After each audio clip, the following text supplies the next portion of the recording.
大家好，我是鹏鹏。抓紧在燃气灶上撒上一些食盐，10个人有9个人都用得到，解决了家家户户的大困扰，既省钱又实用。燃气灶我们每家每户都用得到，它平时用来炒菜、做饭、煲汤，相当的方便。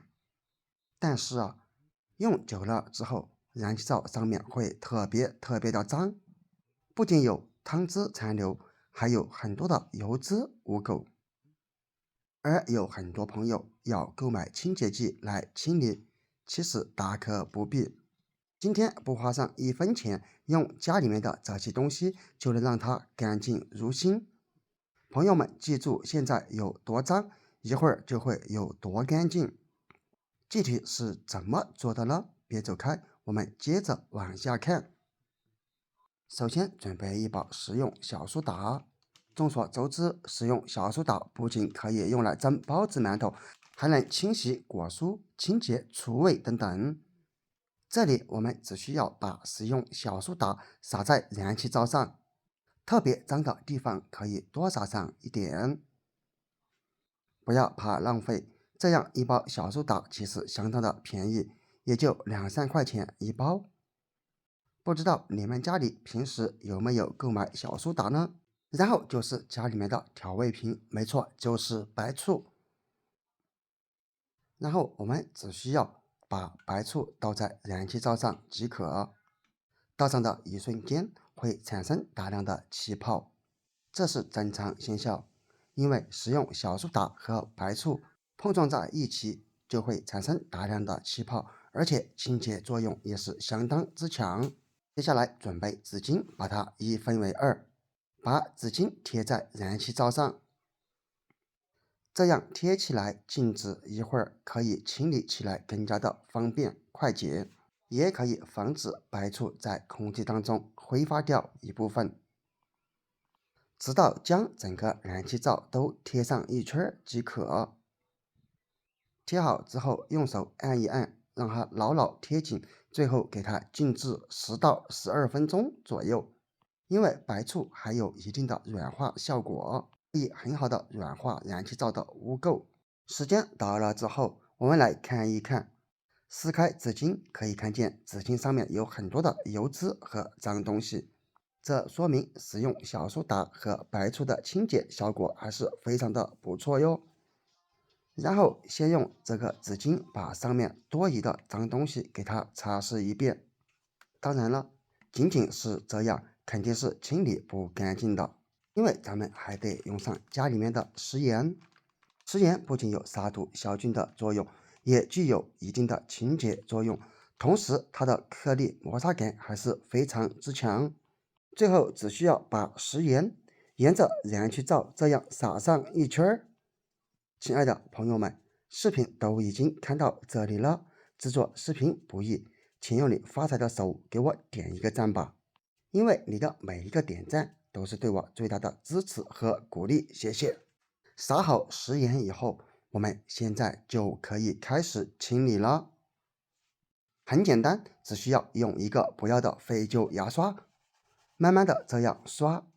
由于撒了食盐，在刷的过程当中，不用担心里面的污垢和油脂流的到处都是，更不用担心将燃气灶上面刷花，因为牙刷它的刷毛是非常的柔软。经过这样刷的地方，我们可以看见燃气灶上面的很多油脂和污垢已经随着食盐的摩擦颗粒感开始掉落。或许你们会认为食盐倒多了，其实并没有。因为如果食盐撒到过少，那么就会被上面残留的白醋而融化掉，从而就起不到一个摩擦的效果了。燃气灶用的太久，上面还有锈块掉落，这也是正常现象。仔仔细细的用牙刷将每一个脏的地方均匀的刷一遍就可以了。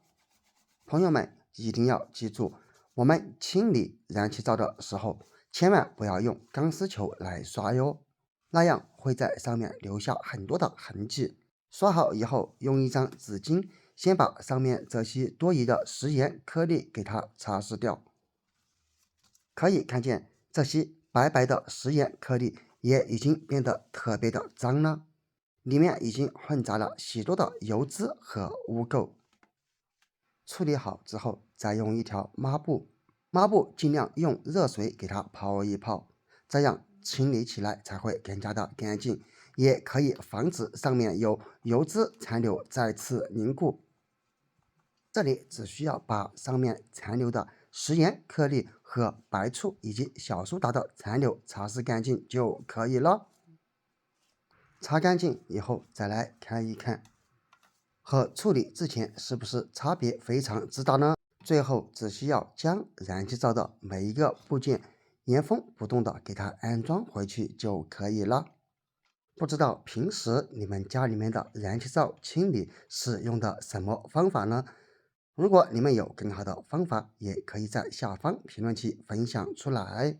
当然了，朋友们，如果你们家的燃气灶出现了打不着火，或者是火特别的小，那么不要着急的去请燃气灶师傅，因为修一次最起码也得花上好几十块。因为很有可能是火星被堵塞了，因为火星上面有很多的小孔，我们可以用牙签把每一个小孔给它掏一掏，因为这些小孔如果被锈迹给堵塞住了，那么就会出现打不着火那种情况了。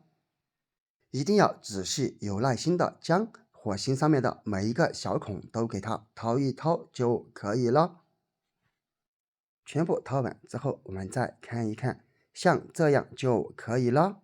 而如果火太小，也可以用牙签掏一掏。没错，就是外火盏上面的这些出火孔，也有可能被锈迹或者是油脂、污垢等东西给堵住了，这样就会导致燃气灶的火变小。比如说这个锈迹。因此，如果家里面的燃气灶出现了打不着火，或者是火太小，那么一定要先用一根牙签来试一试哦。如果能用一根牙签就能搞定的话，那么也可以节省几十块钱。当然，如果这样处理过后还打不着火，那么就可以去请燃气灶师傅了。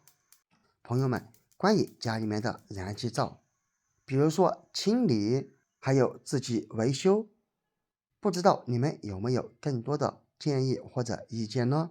也可以分享出来，希望可以帮助到更多家庭。好了，朋友们，今天的视频我们就分享到这里了，我们下个视频不见不散，拜拜。